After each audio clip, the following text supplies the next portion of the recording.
L'homme ne vivra pas de pain seulement, mais de toute parole qui sort de la bouche de Dieu.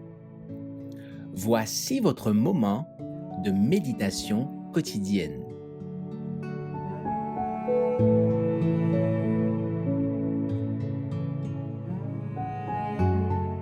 Jésus, notre souverain sacrificateur, le 2 mars. Ainsi, puisque nous avons un grand souverain sacrificateur qui a traversé les cieux, Jésus, le Fils de Dieu, demeurons fermes dans la foi que nous professons. Hébreux 4, verset 14. C'est dans ce temple, résidence de Dieu, que son trône est établi pour la justice et le jugement. Dans ce lieu très saint se trouve sa loi, la grande norme du bien et du mal, par laquelle le monde sera jugé.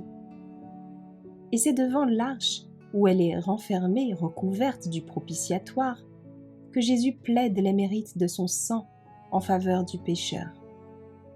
C'est ainsi que, dans le plan de la rédemption humaine, est représentée l'union de la justice et de la miséricorde. Celui qui a porté nos souffrances et qui s'est chargé de nos douleurs, Ésaïe 53, verset 4, c'est lui qui a été tenté comme nous en toutes choses, sans commettre de péché, Hébreux 4, verset 15, c'est le même qui est maintenant assis sur le trône de l'être éternel, de celui qui a la vie en lui-même. Si quelqu'un a péché, nous avons un avocat auprès du Père. 1 Jean 2, verset 1. Son intercession se fonde sur son corps meurtri et sa vie immaculée.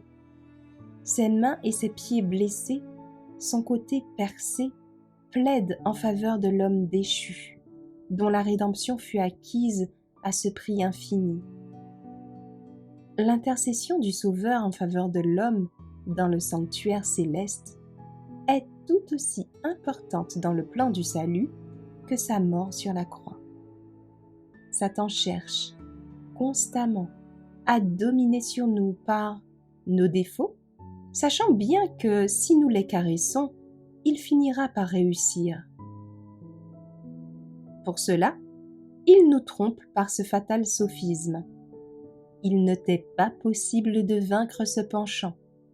Si ceux qui cachent leurs fautes pouvaient voir Satan triompher à leur sujet, ils se hâteraient de les confesser et de les délaisser, en se rappelant que Jésus présente devant Dieu ses mains meurtries, son côté percé, et dit à tous ceux qui veulent le suivre, « Ma grâce te suffit ». 2 Corinthiens 12, verset 9.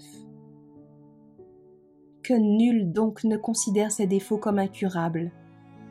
Dieu vous donnera foi et grâce pour les surmonter. Nous vivons à l'époque du grand jour des expiations. Tous ceux qui veulent que leur nom soit maintenu dans le livre de vie doivent affliger leur âme devant Dieu, ressentir une véritable douleur de leurs péchés et faire preuve d'une sincère conversion. Un sérieux retour sur soi-même est nécessaire.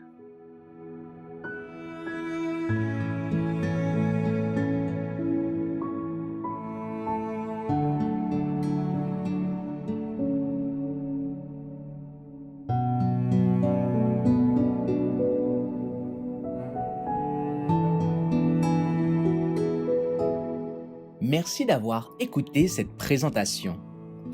Assurez-vous de nous rejoindre demain pour votre moment de méditation quotidienne avec lereste.org.